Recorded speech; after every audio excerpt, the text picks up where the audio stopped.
ఇప్పుడే సపోజ్ మన ఎదుటే ఒక కన్యకకి ఎవరో అబ్బాయి పుట్టాడు, అప్పుడు ఎలా చూస్తారు మీరు వాళ్ళని ఒకసారి చెప్పండి? ఏ విధంగా చూస్తారు ఆ స్త్రీని ఎలా చూస్తారు చెప్పండి?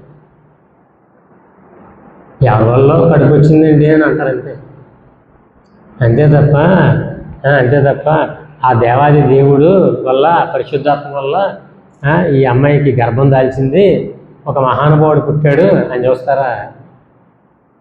ఇప్పుడు ఎలాంటి వాళ్ళు అప్పుడు కూడా అలాంటి మనుషులే, ఏం తేడా ఏం లేదు. మహా దుర్మార్గులు, ఇంకా దుర్మార్గులు.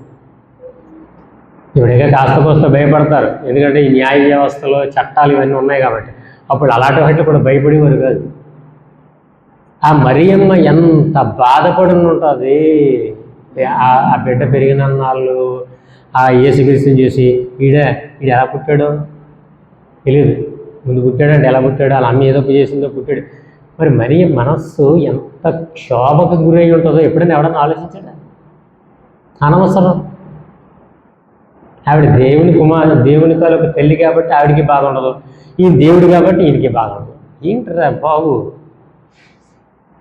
మామూలు మనుషుల కిందే ఉన్నారు వాళ్ళు. యేసుక్రీస్తు మనకలా శరీరంతో ఉన్నాడు, బాధ ఉండదా యేసుక్రీస్తుకి? ఇన్ని మాటలు చిన్నప్పటి నుంచి పడి ఉంటాడు.